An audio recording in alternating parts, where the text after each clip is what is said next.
दिनांक 9 जानेवारी रोजी शनिवारला भावेश बाहेती यांनी त्यांच्या बाहेती मार्केटमध्ये काम करणारे विश्वासातील विठ्ठल हजारे यांना एचडीएफसी बँक वाशिम येथील चेक देऊन 1,15,00,000 रुपये मित्राकडून आणण्यास सांगितले। विठ्ठल हजारे व ज्ञानेश्वर बैस हे 1,15,00,000 रुपये घेऊन स्कूटीने बाहेती मार्केट हिंगोली रोड येथे घेऊन जात असताना उड्डाण पुलावर मागून अज्ञात 2 इसम मोटरसायकलवर येऊन विठ्ठल हजारे व ज्ञानेश्वर बैस यांना रॉड व हत्याराने मारहाण करून विठ्ठल हजारेकडील 1,15,00,000 रुपये असलेली बॅग हिसकावून मोटरसायकलने पळून गेले।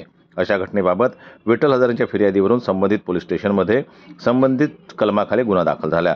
घटनेची माहिती माननीय पोलीस अधीक्षक श्री अनुज तारे यांना कळताच माननीय पोलीस अधीक्षक, माननीय अपर पोलीस अधीक्षक मॅडम, माननीय उपविभागीय पोलीस अधिकारी, वाशिम पोलीस निरीक्षक, स्थानिक गुन्हे शाखा असे सर्व अधिकारी सर्व स्टाफसह तात्काळ घटनास्थळ गाठून देवळे हॉस्पिटल वाशिम येथे उपचार घेत असलेले विठ्ठल हजारे व ज्ञानेश्वर यांच्याकडून गुन्ह्याची माहिती घेऊन त्याच दिवशी संध्याकाळी त्या वेळेस विना विलंब तपासाकरता वेगवेगळ्या टीम तयार करून सर्वप्रथम वाशिम शहरातील घटनेच्या मार्गावरील सर्व सीसीटीव्ही फुटेज मिळवून आरोपींची माहिती घेण्याचा प्रयत्न केला। माननीय विशेष पोलीस महानिरीक्षक अमरावती परिक्षेत्र अमरावती यांनी गुन्हा उघडकीस आणण्यासाठी तात्काळ जिल्हा अकोला, यवतमाळ, अमरावती ग्रामीण येथील स्थानिक गुन्हे शाखेचे पथक वाशिम येथे बोलावून घेतले।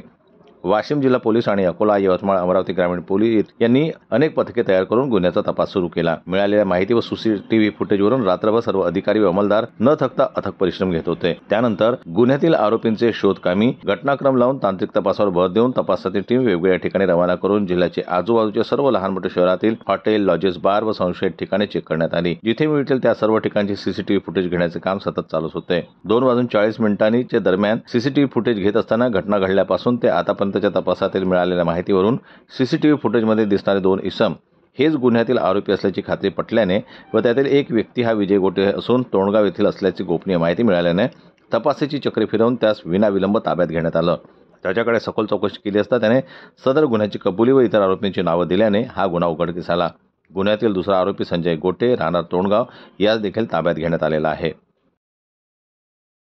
जनमत लाईव्ह न्यूज करता वाशिम जिल्हा प्रतिनिधी ज्ञानेश्वर वरघट यांची रिपोर्ट।